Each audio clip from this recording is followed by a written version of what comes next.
No, I'm not going to cut up this shoe to do this shoe review. That's insane.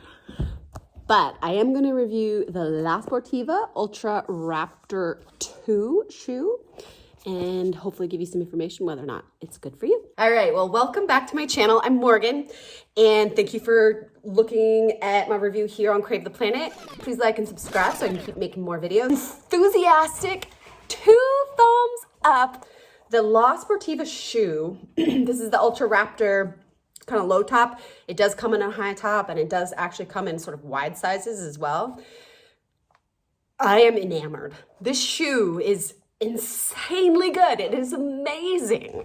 It is expensive.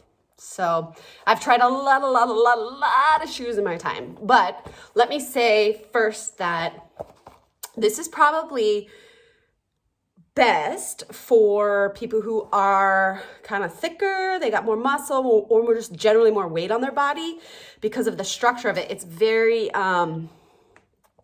supportive exactly where you need it. The other thing is the most amazing thing about this is the traction.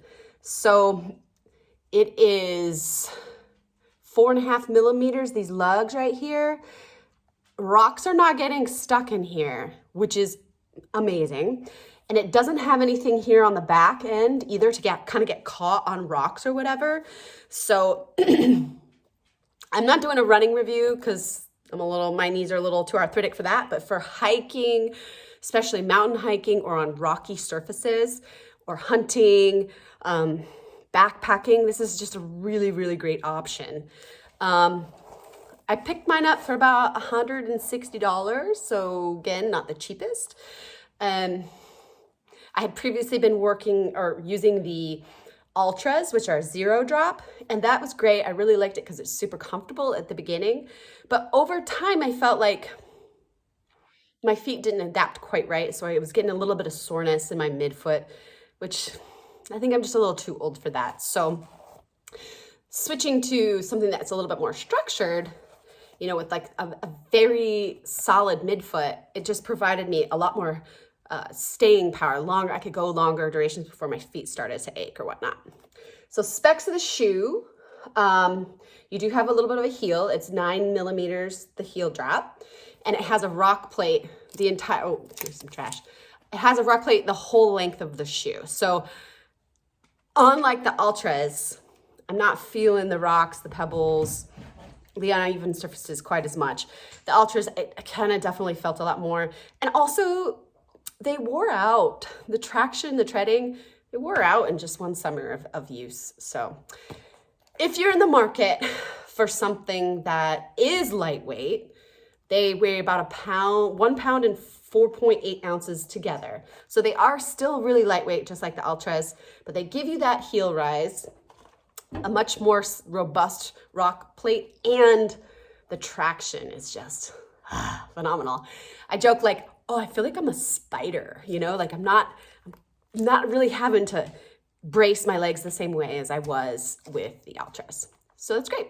I think they market it as calling it like a trail bite or something, and I have to agree, like that's a very good way of putting it.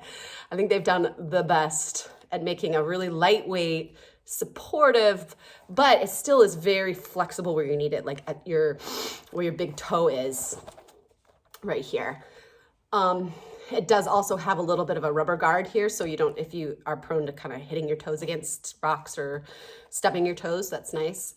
Who it's not good for, I would say if you're really kind of very light and skinny, like it is a lot of support, and you may not need that much. You could probably get away with a cheaper shoe that provides you the support you need without having to have like this expensive version of it.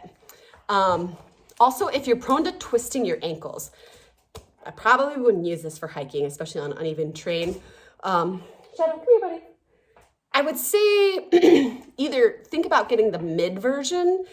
The Ultra Raptor 2 does come in kind of a boot style. They have some leather versions as well. They're not like super waterproof either, which I find to be an asset. I think ultra water, unless you're going out for 30 minutes or something, in the long run, if you have a waterproof shoe or boot, they're gonna get wet anyway, and then they're not gonna dry out. So I like this because you can see in the mesh, like, yeah, you'll get a little bit wet, but your feet kind of warm it up and dry it out by itself. Hey. Also, if you're just a beginner hiker and you're not sure that you want to do more long distance hikes, or you're kind of just walking on soft wooded paths all the time, this is a little too much. You don't need it. You don't need all this firepower, and you don't need to pay over $150 for it. Hey. I would try to get on some of those Black Friday sales though, if you can. But anyway, enthusiastic 2 thumbs up on the La Sportiva for us kind of more older, maybe a little knee or foot issues. And if you happen to, not be super lightweight.